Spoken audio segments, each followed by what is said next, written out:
Good morning students. आज हम economics का चैप्टर नंबर 2 संसाधन के रूप में लोग का पार्ट नंबर 5 रीड करेंगे। बेरोजगारी से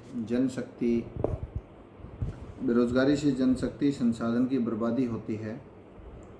जो लोग अर्थव्यवस्था के लिए परिसंपत्ति होते हैं, बेरोजगारों के कारण दायित्वों में बदल जाते हैं।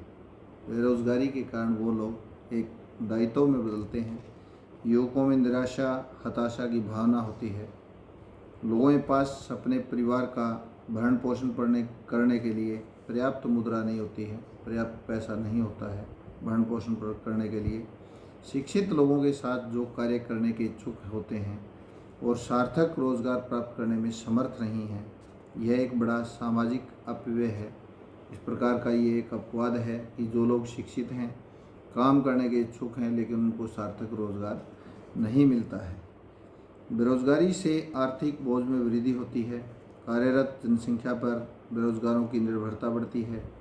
किसी व्यक्ति और साथ ही साथ समाज के जीवन की गुणवत्ता पर बुरा प्रभाव पड़ता है। जब किसी परिवार को मात्र जीवन निर्वाह स्तर पर रहना पड़ता है तो उसके स्वास्थ्य स्तर में एक आम गिरावट आती है।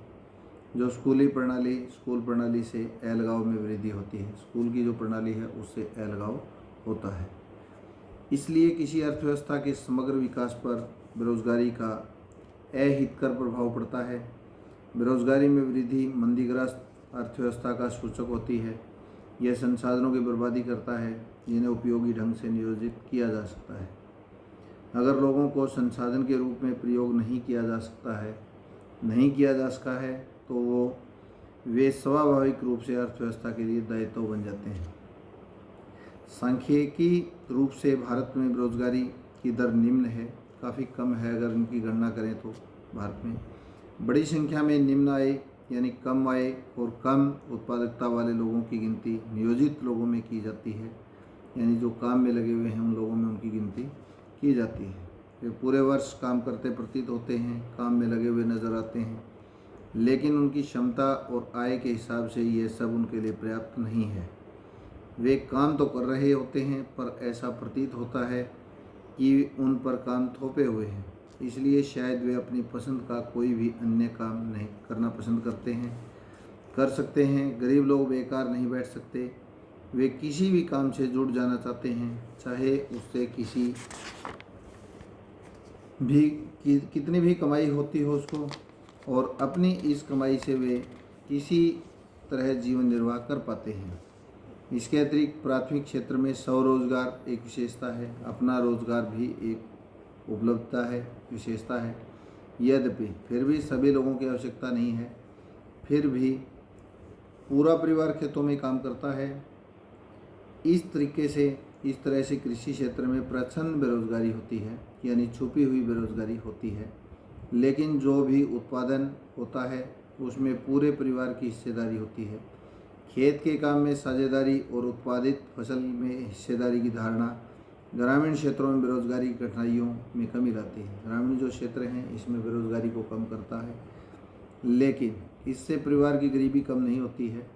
प्रत्येक परिवार से अधिशेष जो बचत होती है उससे श्रमिक रोजगार की तलाश में गाँव से शहरों की ओर प्रवास करते हैं, वहाँ पर बस जाते हैं, चले जाते हैं।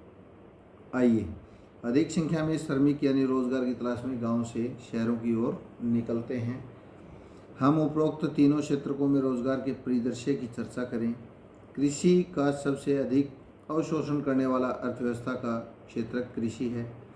पिछले वर्षों में पूर्व चर्चित प्रचंड बेरोजगारी के कारण कृषि पर जनसंख्या की निर्भरता में कुछ कमी आई है। कृषि अधिशेष श्रम का कुछ भाग द्वितीयक और तृतीयक क्षेत्र में चला गया है।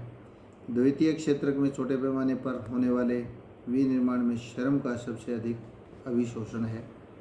तृतीय क्षेत्र में जो जैव प्रौद्योगिकी है, सूचना प्रौद्योगिकी है आदि श्रीखी विभिन्न नई सेवाएं सामने आ रही हैं। आइए जानने के लिए एक कहानी को पढ़ेंगे। हम एक कहानी पढ़ेंगे अपने गांव की अर्थव्यवस्था के लिए परिसंपत्ति जो लोग बन जाते हैं कैसे।